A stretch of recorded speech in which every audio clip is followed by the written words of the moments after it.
روکھی سوکھی کھانے والوں کے لیے بہت زیادہ تھی، مگر جب انسان کو ایک بار پیسے کا لالچ ہو جائے تو وہ کبھی اتنے پر خوش نہیں رہتا جتنا بآسانی اسے مل رہا ہو، اور میرے ساتھ ایسا ہی ہو رہا تھا۔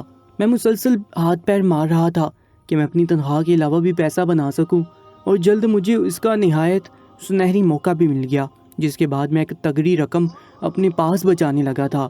مجھے اس گھر میں کام کرتے ہوئے بھی چند ماہ ہوئے تھے کہ ایک روز مالک کے کمرے کی صفائی کرتے ہوئے مجھے ایسا محسوس ہوا جیسے باتھ روم کے دروازے کے ساتھ کوئی اور دروازہ بھی تھا، مگر دیوار پر ایسا ڈیزائن بنا ہوا تھا کہ فرق کرنا مشکل ہو رہا تھا۔ میں نے ہاتھ بڑھا کر اس جگہ پر زور دیا تو ایک دروازہ کھل گیا۔ میں چونک گیا۔ کمرے میں ایک خفیہ دروازہ ہونے کا مطلب اس گھر کا کوئی راز دفن تھا، یہاں کوئی خفیہ کام اس گھر میں ہو رہا تھا۔ میں جانتا تھا کہ اگر میں نے اس بڑے گھر کا راز جان لیا تو یا مجھے پیسے دے کر چپ رہنے کی تاکید کی جائے گی، یا پھر مجھ جیسے غریب لڑکے پر پیسہ ضائع کرنے کا تکلف نہیں کیا جائے گا، مجھے مار کر کسی جگہ پر دبا دیا جائے گا۔ موت سے مجھے ڈر نہیں لگتا تھا، اور دوسری راہ مجھے پھر سے لالچ میں مبتلا کر گئی تھی، جس کی وجہ سے میں نے جلدی سے اس کمرے میں قدم رکھا اور موبائل کی ٹارچ جلا کر بٹن تلاش کرنے لگا۔ ایک دیوار پر مجھے بٹن نظر آئے جن کے دبانے پر اس خفیہ کمرے میں روشنی پھیل گئی، مگر سامنے کا منظر دیکھ کر تو میری آنکھیں پھٹی کی پھٹی رہ گئی تھیں۔ میں منہ کھولے سامنے کھڑے ایک درمیانے سائز کے بت کو دیکھ رہا تھا، اور صرف وہی نہیں بلکہ اس کے گرد چھوٹے موٹے اور بت بھی رکھے ہوئے تھے۔ ویسے تو اس گھر میں سجاوٹ کے طور پر بہت سے بت رکھے ہوئے تھے، مگر ان میں فرق تھا۔ میرے سامنے کوئی عام بت نہیں تھا، بلکہ ہندوؤں کے خاص بت تھے جن کو وہ اپنا خدا مانتے تھے۔ اس کمرے میں دیواروں کے پاس چمکتے دمکتے لباس ہینگر پر کھڑے ہوئے تھے، اور درمیان میں گویا مندر ہی کھلا ہوا تھا۔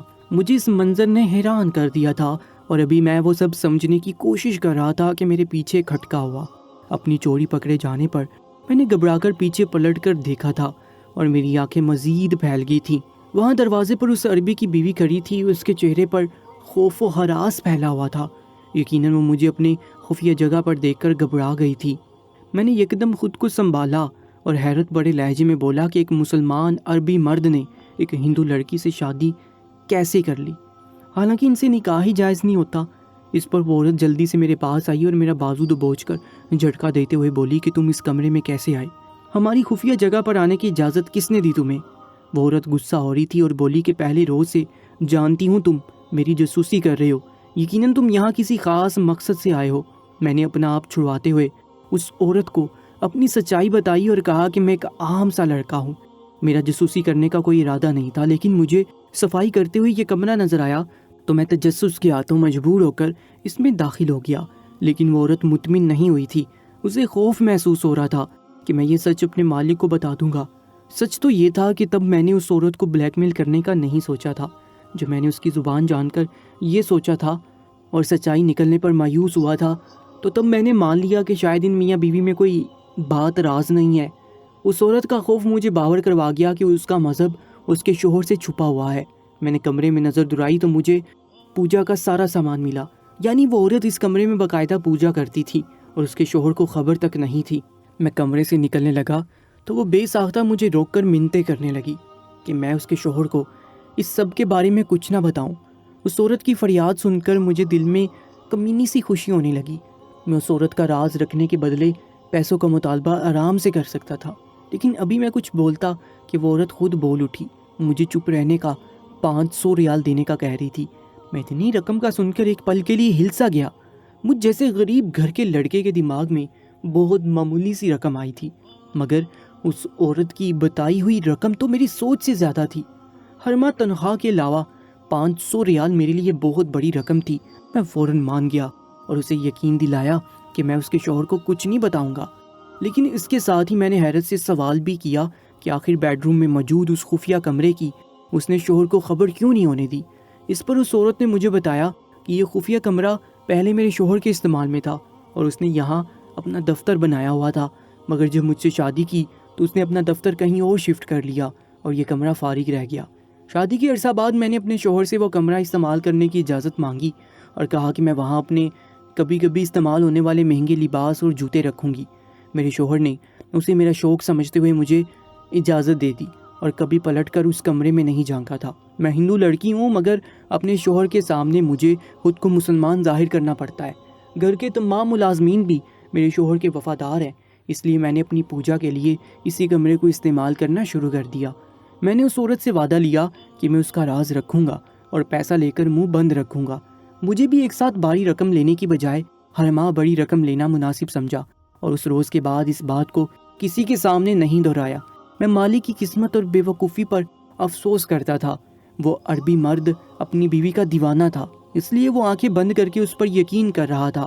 وہ جب گھر پر ہوتا تو اس کی ہندو بیوی اذان ہونے پر نماز بھی ادا کرتی اور بالکل ایسا ظاہر کرتی جیسے پکی مومنہ ہے، مگر جب وہ گھر سے جاتا تو اس کی بیوی اسی خفیہ کمرے میں جا کر پوجا کرتی تھی۔ میں ہر ماہ اس بات کو راز رکھنے کی رقم لینے لگا اور وہ رقم اپنے پاس بچا کر باقی پوری تنہا گھر بیچنے لگا، جس سے میرے گھر کا انتظام بہت اچھا چلنے لگا۔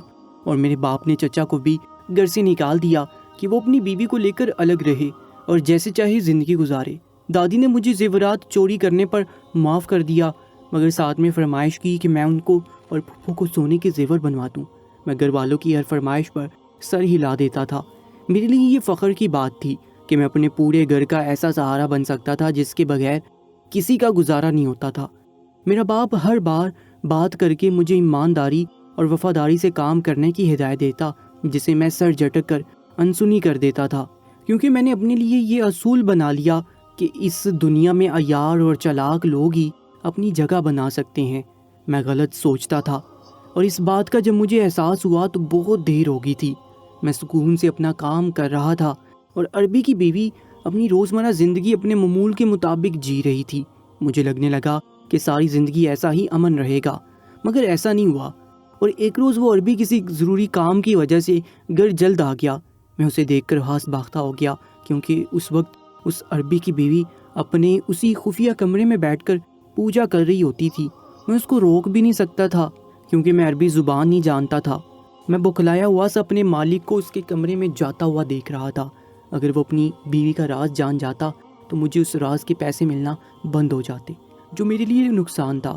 میں دل میں دعا کرنے لگا کہ وہ ہندو عورت اپنے اس خفیہ کمرے سے نکل آئی ہو، مگر کچھ ہی دیر بعد وہ عربی اپنے کمرے سے نکل کر عربی میں اپنی کسی ملازم سے اپنی بیوی کے بارے میں سوال کرنے لگا۔ مجھے تب شدت سے اس بات کا افسوس ہوا تھا کہ میں عربی زبان نہیں بول سکتا تھا، ورنہ میں اپنے مالک کو گھر کے کسی دوسرے حصے کا بتا کر مصروف کرتا اور اپنی مالکن کو بچا لیتا، مگر اس ملازم نے سر جھکا کر کوئی جواب دیا اور وہ عربی مرد سر ہلا کر کمرے میں واپس چلا گیا۔ یقیناً اس ملازم نے یہی بتایا تھا کہ مالکن اپنے کمرے میں ہی ہے۔ سب ملازمین اپنے کام میں مشغول ہوئے تو میں بہانے سے کمرے کے قریب گیا اور دروازے کو صفائی کرتے ہوئے بہانے سے ہلکا سا دھکیلا، جس سے دروازہ تھوڑا سا کھل گیا۔ میں نے اندر جھانکا تو سامنے کمرے میں کوئی نہیں تھا۔ مجھے لگا کہ شاید وہ عربی باتھ روم میں گیا ہو۔ میں اپنے پیسے بچانے کی لالچ میں اندھا ہو گیا تھا۔ میں نے کمرے میں قدم رکھا تاکہ مالکن کو اشارہ دے سکوں، مگر کمرے میں داخل ہوتے ہی مجھے احساس ہوا کہ اس خفیہ کمرے کا دروازہ کھلا ہوا ہے اور اندر سے عجیب سی آوازیں آ رہی تھیں۔ وہ عربی مرد اپنی بیوی کے کمرے میں موجودگی کا سن کر یقیناً سیدھا اسی خفیہ کمرے میں گیا تھا اور سچ جان چکا تھا۔ میں نے عجیب و غریب دبی دبی آوازوں پر گھبرا کر کمرے سے باہر نکلا، مگر پریشانی سے وہیں چکراتا رہا۔ میں جاننا چاہتا تھا کہ سچ جان کر اس عربی نے اپنی بیوی کے ساتھ کیا کیا تھا۔ مجھے لگا وہ اسے گھر سے باہر پھینک دے گا اور طلاق دے کر جان چھڑوا لے گا، یا پھر شاید اس دھوکے بازی پر اپنی بیوی کو پولیس کے حوالے کر دے، مگر ایسا کچھ نہیں ہوا تھا، اور میرے سامنے ہی وہ عربی اس خفیہ کمرے سے نکلا اور اس کا دروازہ اچھے سے بند کر دیا۔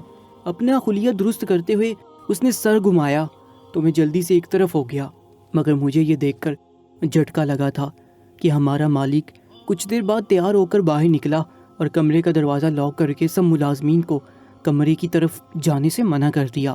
میں ساکت سا کمرے کے دروازے کو دیکھ رہا تھا۔ اس عربی کی ہندو بیوی کہاں گئی تھی؟ میں سارا دن بے چین سا گھومتا رہا، نہ جانے اس عورت کا کیا انجام ہوا تھا۔ اس عربی مرد نے کچھ ظاہر ہی نہیں ہونے دیا تھا۔ وہ رات کو دیر سے گھر آیا تو کمرے میں ہی کھانا منگوا لیا اور کمرہ بند کر دیا۔ ایسا ہی چند روز چلتا رہا، مگر دوبارہ کسی نے اس عربی کی بیوی کو نہیں دیکھا تھا۔ باقی ملازمین بھی سوچ میں مبتلا ہو رہے تھے اور اکثر مالک کے کمرے کے دروازے کو دیکھ کر چہمگوئیاں کرتے نظر آتے تھے۔ میری طرح باقی سب کو بھی یہی تجسس ستا رہا تھا کہ ہماری مالکن کہاں گئی تھی۔ میں روزانہ مالک کے جانے کے بعد اس کے کمرے کا دروازہ چیک کرتا کہ شاید وہ لاک کرنا بھول گیا ہو تو میں اس عورت کی حالت کے بارے میں جان سکوں، مگر کمرہ روزانہ بند ملتا تھا۔ ایک روز تھک کر میں نے اپنے ساتھی ملازم سے بات کی جو اس گھر میں بہت پرانا تھا اور اسے عربی زبان بھی آتی تھی۔ میں نے اسے کہا کہ مالک کے کمرے کی صفائی بہت روز سے نہیں ہو رہی، وہ مالک سے بات کرے تاکہ میں کمرے کی صفائی کر سکوں۔ مجھے لگا میری یہ چال کامیاب ہو جائے گی۔ میں تب حیران رہ گیا جب اس ملازم کے بات کرنے پر مالک نے اپنی موجودگی میں مجھے بلایا اور میرے پر کھڑے ہو کر ساری صفائی کروائی۔ کمرے میں اس کی بیوی کا وجود کہیں نظر نہیں آ رہا تھا، جس کا مطلب تھا کہ وہ ابھی تک زندہ بھی تھی یا مر چکی تھی۔ صفائی مکمل ہوتے ہی مالک نے مجھے کمرے سے بھیج دیا۔ میں مایوسی سے سر جھکا کر نکل آیا اور اسی طرح چند روز مزید گزر گئے۔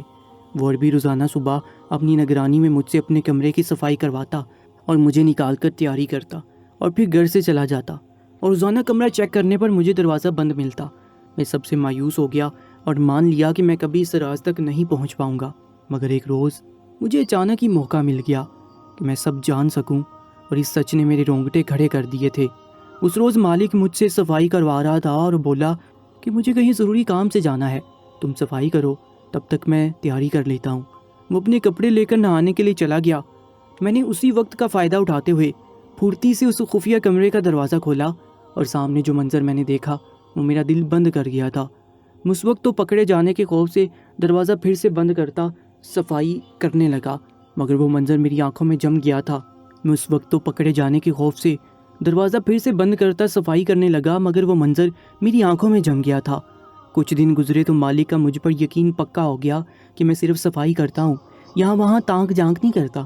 مجھ پر یقین ہوتے ہی وہ میری طرف سے لاپرواہ ہونے لگا، اور ایک روز میں صفائی کر رہا تھا کہ مالک نے مجھے اشاروں میں جلدی کام ختم کر کے جانے کا کہا اور خود تیار ہو کر چلا گیا۔ میں نے صفائی کرتے ہوئے 2-3 مرتبہ باہر جھانکا، مگر مالک نظر نہیں آیا تھا۔ میں نے اسی ملازم کو بلایا جو اردو عربی دونوں جانتا تھا۔ میرے پوچھنے پر اس نے بتایا کہ مالک جا چکا ہے اور اسے ہدایت دے گیا ہے کہ میں جیسے ہی صفائی مکمل کر کے کمرے سے نکلوں وہ کمرہ بند کر دے۔ یہ سن کر میرے جسم میں بڑکی روح دوڑ گئی تھی۔ اس ملازم نے مجھے ہدایت دی کہ میں کام کر لوں تو دروازہ بند کر کے جاؤں۔ میں سر ہلا کر صفائی کرنے لگا، اور جیسے ہی وہ وہاں سے گیا میں جلدی سے اس خفیہ دروازے کے پاس پہنچا۔ میرا وجود کپ کپا رہا تھا۔ دروازہ کھولا تو آج بھی میرے سامنے وہی منظر تھا۔ عربی نے اپنی بیوی کو سب سے بڑے بت کے سامنے باندھ رکھا تھا، اور ارد گرد تمام پوجا کا سامان پھیلا ہوا تھا، اور چھوٹے بت بھی ٹوٹے پڑے تھے۔ اس عورت کی حالت بہت بری تھی، اس کا جسم چوٹوں سے بھرا ہوا تھا اور کپڑے بھی پھٹے ہوئے تھے۔ میں نے کمرے سے پانی کا جگ اٹھا کر اس پر انڈیلا تو وہ ہڑبڑا کر جاگی اور مجھے دیکھنے لگی۔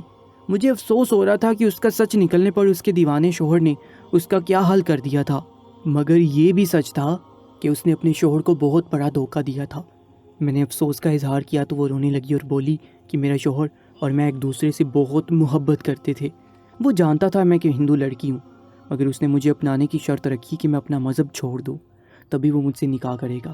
میں اسے نہیں چھوڑنا چاہتا تھا، مگر مجھے اپنا مذہب بھی نہیں بدلنا تھا، اس لیے میں نے اس سے جھوٹ بول دیا کہ میں مسلمان ہو گئی ہوں۔ اسے شادی کرنے کے بعد میں اس کے سامنے مسلمان بن کر رہی اور اس کمرے میں اپنے بھگوان رکھ کر پوجا کر لیتی تھی، لیکن اس روز میرا شوہر مجھے تلاش کرتے ہوئے عرصہ بعد اس کمرے میں داخل ہوا، اور میرا سچ جان کر اسے صدمہ پہنچا۔ وہ مجھ سے لڑنے لگا کہ میں اس کے ساتھ ناجائز رہی اور اس کے گھر میں اپنے بت رکھے ہوئے ہیں، وہ ہندوؤں سے شدید نفرت کرتا ہے۔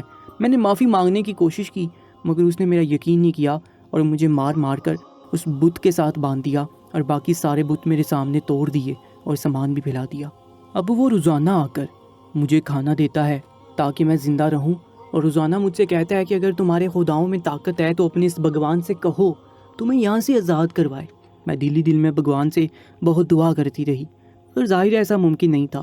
تو ایک روز مجھے میرے شوہر نے کہا کہ جب اپنی بھگوان سے تھک جاؤ تو اللہ کو پکار کر دیکھنا، تمہیں پتہ چلے گا ہمارا اصلی خدا کون ہے اور اصل طاقت کس کے پاس ہے۔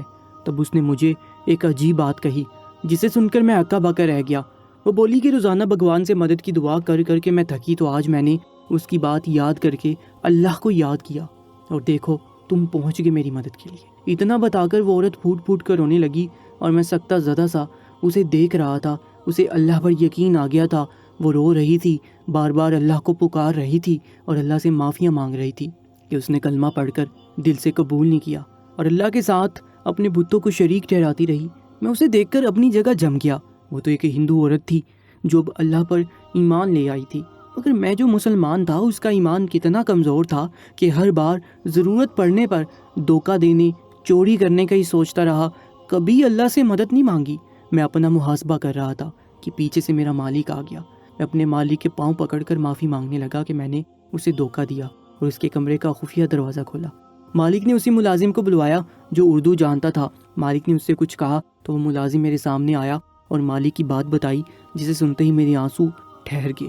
وہ بتا رہا تھا کہ میرا مالک جان بوجھ کر اب مجھے آزاد چھوڑ چکا تھا، کیونکہ وہ جانتا تھا میں تب تک اندر نہیں جاؤں گا جب تک اللہ کی مرضی نہیں ہوگی۔ اس نے بیوی سے پوچھا کہ کیا اس نے اللہ سے مدد مانگی تھی۔ وہ سر جھکا کر شرمندگی سے روتی جا رہی تھی اور بتایا کہ ہاں، میں نے مدد مانگی۔ تبھی اللہ کے حکم سے اندر آیا اور میری مدد کی۔ مالک نے اپنی بیوی کو معاف کر دیا اور پھر سے کلمہ پڑھا کر اس کے ساتھ نکاح کر لیا۔ ان دونوں کا ایمان اور یقین مجھے اندر سے خالی کر گیا تھا۔ مجھے ہمیشہ سے دنیا عزیز رہی اور میں پیسے کے پیچھے بھاگتا رہا۔ مجھے اندازہ ہی نہیں تھا کہ اللہ کی طاقت کیا ہے، ہمارا ایمان کیسا ہونا چاہیے، اور میرا یقین اللہ پر ہونا چاہیے تھا۔ میں اب شرمندہ ہوں اور روزانہ اللہ سے معافی مانگتا ہوں، اس کی عبادت کرتا ہوں اور اب صرف اللہ سے مدد مانگتا ہوں۔ مجھے یقین ہے کہ ایک روز اللہ مجھ سے راضی ہو جائے گا، کیونکہ وہ خطائیں معاف کر دیتا ہے۔ دوستو، ایسی سبق آموز اور سچی کہانیوں کے لیے ہمارے یوٹیوب چینل کو سبسکرائب کر لیجیے گا۔ انشاءاللہ ملاقات ہوگی ایک نئی واقعے کے ساتھ۔ مجھے دیجیے اجازت، اللہ نگہبان۔